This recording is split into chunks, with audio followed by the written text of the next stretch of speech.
asalaamaaleykum ñu ngi leen di ziare bu baax a baax yéen sénégalais yi yéen lay waxal déglu leen ma bu baax a baax a baax jox leen ma seen nopp lu mat 4 minutes wala 5 minutes jël ko ci sa temps nga déglu ma bu baax a baax Macky Sall yow sénégalais bi bu la dóorut bu la dumawut duma na sa mbokk ba ci gën dara kam bu la toroxalut toroxal na sa mbokk ba ci gën dara kam bu yàqul sa der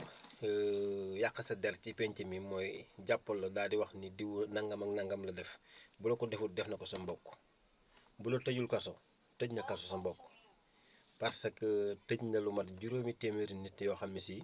ci ak tooñ lañ leen tëjee kon boo ca nekkul sa mbokk xëy na ma nga ca bu ñu jàppal ci digg Sénégal ñëpp di la seetaan ñu toroxal la ba ci guñ dara kam jaay doole gi Macky Sall nekkee woon bu fekkee naqari na la jaay doole gi nga xam ni moom la Macky Sall nekkee woon donc ci xewi sénégalais yi moo ko waa këram ba kenn ñemewut a sëqat lépp lay wax sax yaa ngi sóoraale ni mbaa duñ la jël si kàddu goo yëkkati say mbokk ñu ngi tiit ci yow naan mbaa duñ la jël si jaay doole googu ak nappaate googu ñu nekkee woon ci kaw sénégalais yi bu fekkee naqari na la sàcc gi nga xam ne sàcc nañ ko suñu xaalis suñu gafak ak réew yulli gi nga xam ne yulli nañ ko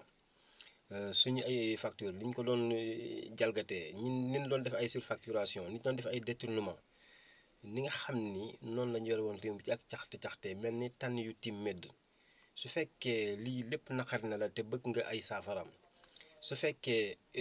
doomu sénégalais yi ñu doon rey di leen tiim di leen dóor ay bal mel ni kuy rey ay weñ te amuñu ci benn yërmande moom régime moom Macky Sall ak waa këram su fekkee loolu naqari na la yow sénégalais bi boo léegi yaa ngi koy jooy te noppeegoo fexee la jox Bassirou Diomaye Faye majorité bu écrasante boo xam ne si dina ko mën a permettre bépp loi bu mu bëgg a dindi mu dindi ko bépp loi bu mu bëgg a voté mu voté ko képp ku mu bëgg a topp mu topp la képp koo xam ne yoon dal na ci sa kaw mu dal ci sa kaw képp koo xam ne yoon digle na ñu tëj la ba damm caabi bi ci sa ginnaaw dootoo génn mukk ci régime bu salte bi fi jàll ñu def noonu loolu nag leen rek moo la koy may su fekkee bëgg ngaa noppalu say rangooñ fer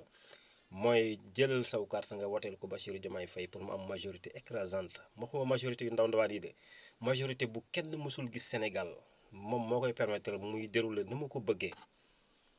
de façon exceptionnelle donc bul fàtte yow sénégalais bi njombe yi ma lim yëpp ak jooy nga xam ne yaa ngi koy jooy boobu ba léegi te noppeegu bëgg ko la faral say rangooñ jaaral fii mën a jaaruloo su fekkee nag defoo lii ba lii raw la xamal ni 5 ans yi di dikkaat yëpp say rangooñ di fer da ngay wéy di jooy di wéy di amul naqaru xol